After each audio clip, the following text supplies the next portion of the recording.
Hi and welcome and Happy New Year! My name is Roger. I work as a musician, but I have photography as a big hobby and I also do some client work with photography. And this time of year, around New Year, I try to analyze what I did last year so I can improve on the next year. Well, this year, I try to analyze what cameras I used, what lenses I used the most, what focal length, what aperture, and also other type of gear. So I can find out what gear is unnecessary for me and also what I might need to purchase to make my photography better or easier the next year. Let's do it. The first thing I did was I opened Lightroom and I went into the metadata and I chose all photos from 2023. And then I looked at what cameras I used the most, what lenses I used the most, what focal length for each lens, what aperture for each lens I used the most. I'm pretty sure you know how to look up the metadata in Lightroom, and if you don't, leave a comment and I will show you in a video. Let's start with the camera. No surprise that my main camera last year was the Sony a7 IV. This was my main workhorse, which took about 90% of all the photos. I have a few other cameras that I also used. The one I'm filming on is the Sony ZV-E10, mainly used for video, but I took a few photos with it as well. I also took a few photos with my GoPro, especially wide-angle photos and also photos with me in the picture, maybe me holding the camera. So I use this as a selfie camera a little bit. And I used my iPhone. This is an iPhone 11, not the best camera, but it's decent enough if you do wide-angle, sort of wide-angle shots. And I also used my old Sony RX100 Mark II. I use this because this I can put in a pocket when I'm going out for dinner or whatever, taking photos of my family or something. This is a great camera and I should use it more than I do actually. Let's go through the lenses and what focal length and aperture I used on each lens. The main lens last year was the Tamron 28-200 because this is my favorite travel lens, because of the focal range and also the light weight. The focal lengths I used on this lens was either wide or tele for the most part. So 20% of the photos from this was at 28 millimeters. And 20% was at 200 millimeters. And then it was rather even throughout the whole focal range of this lens, except there was a peak at 75 millimeters, which was interesting to me. Is that the way I see the world, in 75 millimeters? I don't know, but I will surely make a mental note of it for the future. The second most used lens was also from Tamron. This is the 35-150 f2-2.8. So this has a wide aperture throughout the focal range.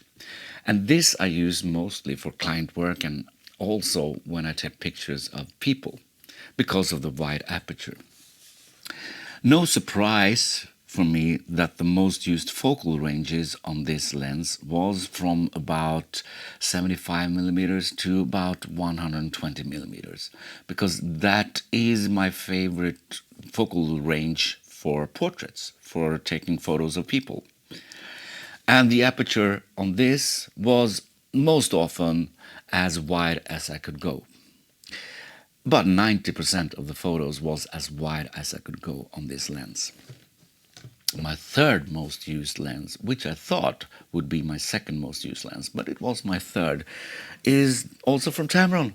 This is the wide angle 17-28 millimeters, and this is my travel companion together with the 28-200, because it's lightweight, it's good quality, and of course most of the pictures from this lens was at 17 millimeters. About 80% of the pictures was at 17 millimeters.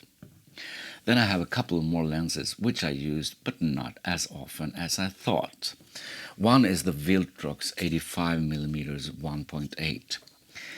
Maybe it's because this is not as reliable in autofocus as the other lenses. When it's sharp, it produces good pictures, no doubt about that. But let's say I have 95% of my pictures in focus with this lens. I have 70% with this lens. It's still high, but it's still a big difference compared to the other lenses. And I also used a little bit my long lens. This is also Tamron.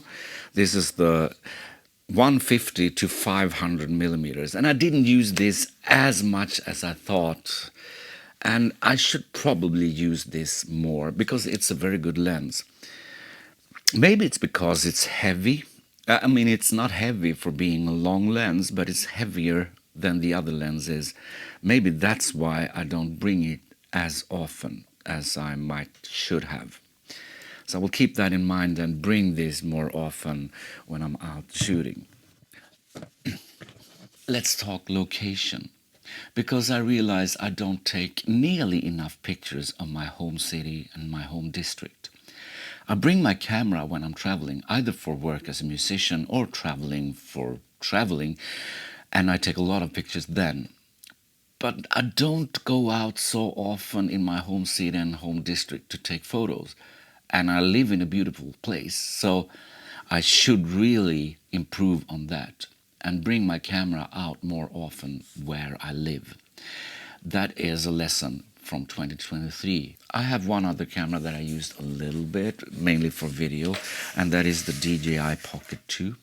I think this has gone beaten up a little bit because I don't find it to focus properly on close distances.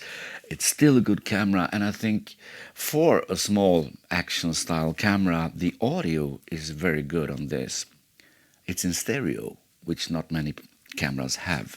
The stands and tripods I used, except for making videos here in my home, was mainly this. This is from Coolman. It's called Carvalho 816 TC. It's a small carbon fiber tripod which you can extend like this, and it's sturdy enough for my bigger camera. And I use it also as a selfie stick for my GoPro. This is a tremendously good tripod. I will make a video about it someday.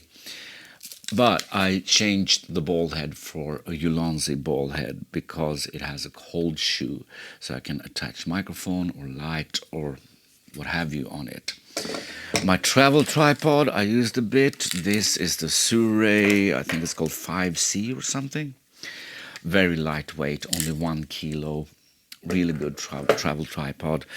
And when I go out more often, I use this three-legged thing tripod. I think they call this a travel tripod as well, but it's not as travel friendly as the Sure, but still a good and rather lightweight tripod. And I like the clips, especially when I'm indoors.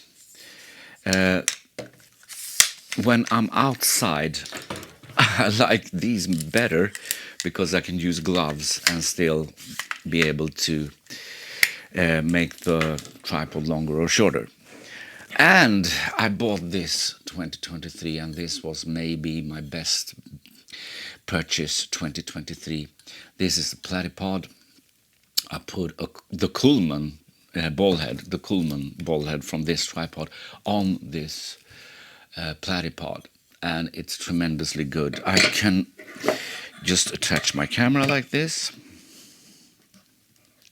place it on the floor or a table, whatever, and it's small, it's lightweight, and it goes with me every time I go out. For audio, when making videos, I use either the Rode Wireless Go 2. I have a lavalier mic on me right now, but they look like this, and the other part is on the camera, or the Rode Video Micro, like that. And I've used some filters. These are from Haida, 67 millimeters. I have a 3-stop, a 10-stop, and a polarizing filters. I don't know what filters are the best ones or not, but from the reviews I've read, Haida is bang for buck. Good value for the money you pay. And I have had no issues with these filters. I've had issues with filters before, but these work fine. And 67 millimeters is the filter thread on my travel lenses, which makes them perfect for me. I have a few other filters, I have a few other lenses, I have a few other microphones, but I rarely use them. So maybe I should sell them? I don't know.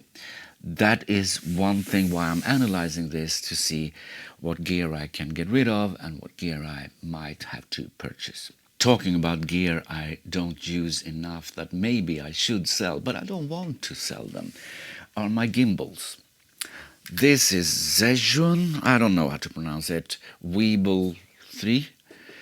Really good gimbal, and I can put my big camera on it with a rather big lens and it holds up, but I don't use it so much. But it is necessary when I use it, so I don't want to sell it. But maybe I used it 2 times last year. I used this a little more, also Session M2. Is it called M2? I think so. This is a really good gimbal for either GoPro, the RX100, or my main use is for the ZV-E10, which I'm filming on. This is much easier to carry, it's much easier to set up with a smaller setup. It can't really hold my big camera, but for smaller cameras I think this is an excellent gimbal. I used this maybe 10 times 2023, which is not enough for the price I paid for them. But on the other hand, they are necessary when I need them. Everybody knows it, I mean, you know it, I know it, that there is not such a thing as the perfect camera bag. And I don't think there ever will be. But maybe it could be the perfect camera bag for certain situations. And I have too many bags. But I will show you the bags I use. I use 2023 at least. The first one is the Nomadic Peter McKinnon travel bag. 35 liter expands to 45 liters. I have a love-hate relationship with this bag. I think it looks good.